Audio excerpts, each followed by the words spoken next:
اللہ کی قسم جھک جانے میں جو عزت ہے وہ سر اٹھانے میں نہیں ہے، چپ رہنے میں جو سکون ہے وہ جواب دینے میں نہیں ہے۔ ایک عورت نے پوچھا یا رسول اللہ میرے خامند کا میرے اوپر کیا حق ہے؟ آپ نے فرمایا تیرے خامند کے جسم پہ پھوڑے نکل آئیں اور ان میں گندا پانی جمع ہو جائے اور تو زبان سے چاٹ کے اس کے زخم صاف کرے تو بھی تو نے خامند کا حق ادا نہیں کیا۔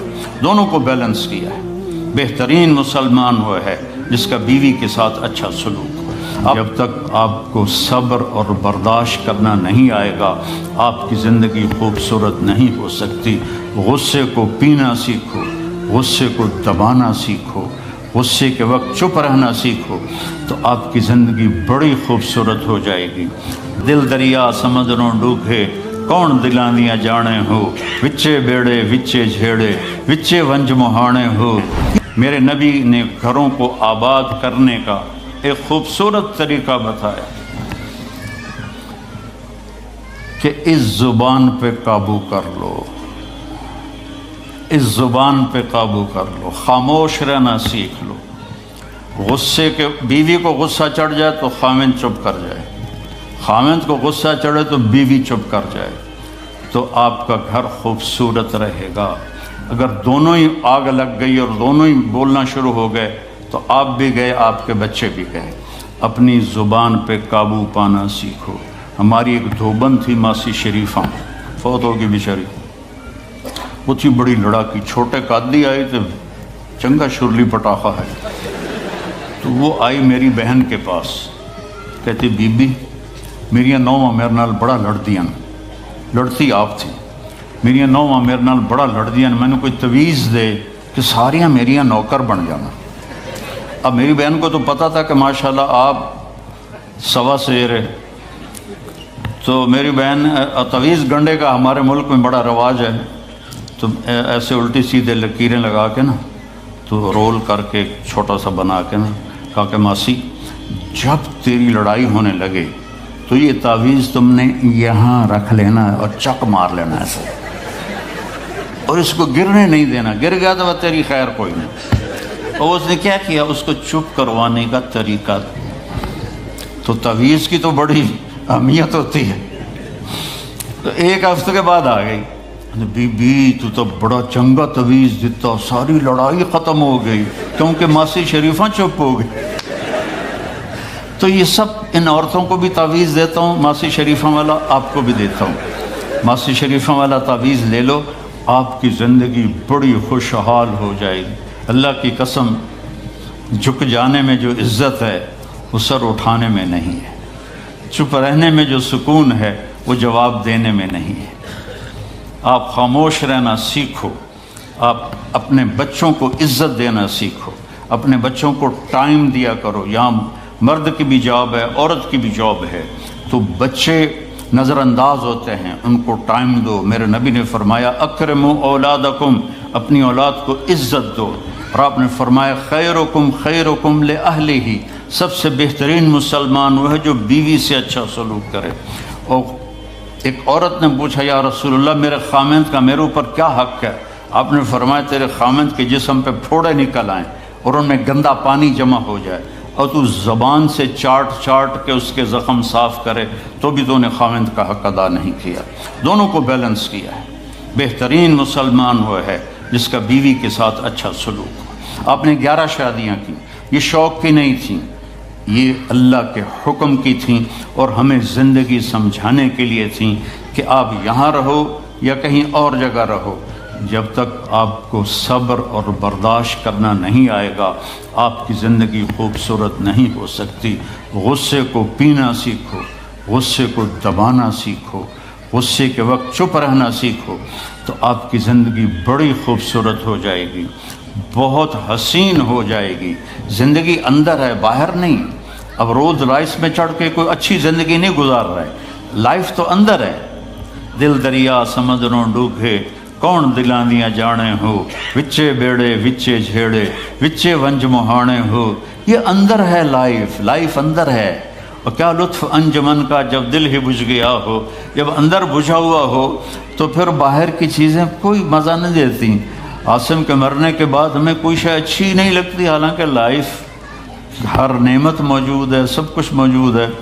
میرے بیٹے کا نام عاصم تھا جو فوت ہوا ابھی جب 36 سال کی عمر میں، تو کوئی شے اچھی نہیں لگتی کہ اندر ویرانی آ گئی۔ یہ اندر میں خوشحالی ہو، اس کے لیے صرف ایک ہی دوا ہے، وہ ہے محمدی بننا اور محمدی اخلاق کو اختیار کرنا، اللہ کے نبی کے طریقے پر چلتے ہوئے اپنی جان سے لڑائی لڑنا۔ ایک ہمارا دوست تھے، وہ تبلیغ میں گئے تو ان کو داڑھی رکھنے کا شوق ہو گیا، اب بیوی ان کی رکاوٹ بنے کہ داڑھی رکھو گے تو مجھے طلاق دینی ہوگی۔ اب وہ کافی دیر بیچارے سوچتے رہے، ایک دن ان کو ترکیب سوچی، آ کے بیگم سے کہنے لگے میرا جی چاہ رہا ہے کہ میں دوسری شادی کروں، لیکن میں سوچتا ہوں پہلے داڑھی رکھوں یا پہلے شادی کروں۔ تو ان کی بیگم نے کہا پہلے داڑھی رکھ لو، پہلے داڑھی رکھ لو۔ تو ایسے اپنی بیگمات کو مناؤ پیار محبت سے۔ عزت تو نبی کے طریقے میں ہے، نبی کا طریقہ چھوڑ کے۔ میرا والد مجھے ڈاکٹر بنانا چاہتا تھا، تو آج میں یہاں کھڑا ہوتا، اگر میں ڈاکٹر ہوتا، میرا چھوٹا بھائی ڈاکٹر ہے، بہت اعلیٰ ڈاکٹر ہے، تو میں یہاں کھڑا ہوتا۔ مجھے یہاں میرے نبی کا طریقہ لے کر آیا ہے، میرے نبی کی سنت لے کر آئی ہے، میرے نبی کی زندگی لے کر آئی ہے، اور آپ جس محبت سے تشریف لائے ہیں اس کے پیچھے میرے نبی کی زندگی ہے۔ تو اللہ کی قسم عزتوں کا خزانہ ہے میرے نبی کی پاکیزہ زندگی۔ تو آپ نے ہمیں پوری زندگی گزار کے دکھایا۔ حضرت عائشہ کی دلداری فرما رہے ہیں، عائشہ انہو لیہون علی ان اریتک زوجتی فی الجنہ، عائشہ مجھے تو جب سے پتہ چلا ہے تو جنت میں میری بیوی ہے، میرے لیے تو مرنا ہی آسان ہو گیا ہے۔ بھلا جس نے رب کو دیکھا ہو اس کے لیے کسی اور کی حاجت رہ جاتی ہے؟ باقی یہ صرف دلداری کے لیے تھا۔ ایک دوسرے کی تعریف کرو، ایک دوسرے کے لیے اظہار محبت کرو۔ آج کا ماحول ایسا ہے، بیگم سے کہو گے آئی لو یو، کی خیر تو ہے کیوں ہے،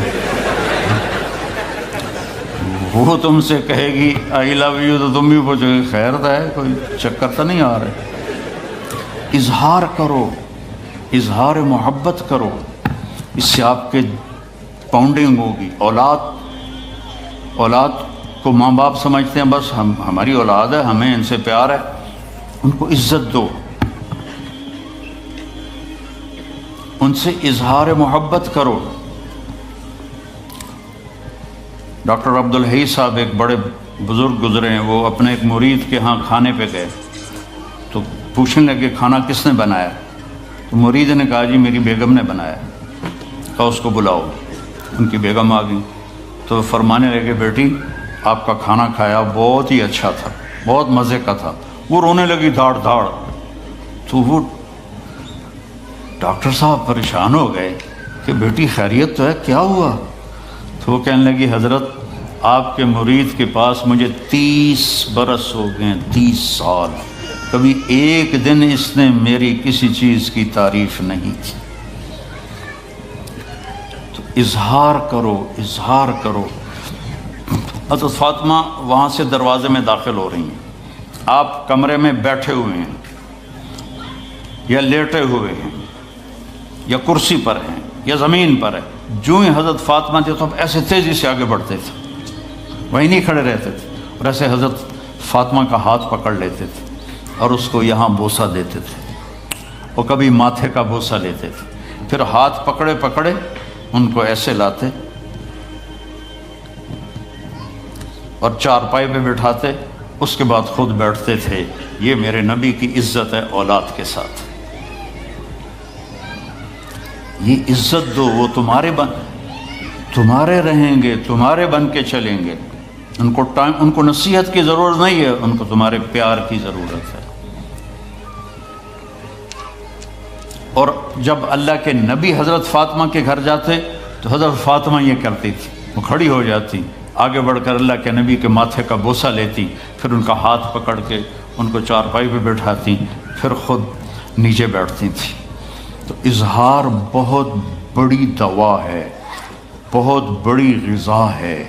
انسان محتاج ہوتا ہے اچھے کیے کہ وہ تعریف چاہتا ہے، خوشامد نہیں ہے، خوشامد حرام ہے، اور تعریف واجب ہے کہ اس کی حوصلہ افزائی کرو۔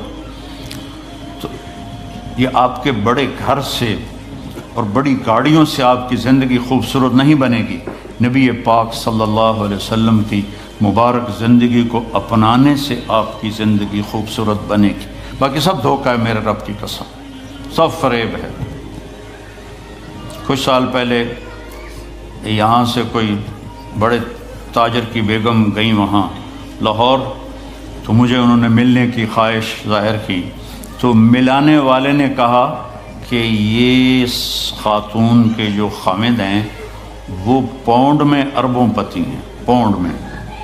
ٹھیک ہے، وہ آ گئی اور آ کے رونا شروع کر دیا کہ لوگ مجھے سمجھتے ہیں میں بڑی خوش قسمت ہوں، بڑی دولت ہے، بڑی گاڑیاں ہیں، لیکن میں اس سب کو کیا کروں، میرے خامد کا سلوک ہی اچھا نہیں۔ ہر شے اس نے زیرو کر دی کہ سلوک اچھا نہیں۔ اس کے چند دن بعد ایک اور واقعہ پیش آیا۔ ایک نوجوان میرے پاس آیا کہ حضرت اللہ نے دنیا کی ہر دولت دی ہے، ہر شے دی ہے، لیکن میری بیوی کی زبان 30 فٹ لمبی، میں کہ 29.5 فٹ کٹ دے باقی ران دے، کہ اس کی زبان بڑی لمبی ہے، میں تنگ، اگر بچے نہ ہوتے تو میں اس کو طلاق دے دیتا۔ تو بھائی بہنوں، بچوں، بچیوں، اگر زندگی کو خوبصورت بنانا ہے تو نبی کا طریقہ ہے، اللہ کی قسم اس کے سوا کوئی طریقہ نہیں۔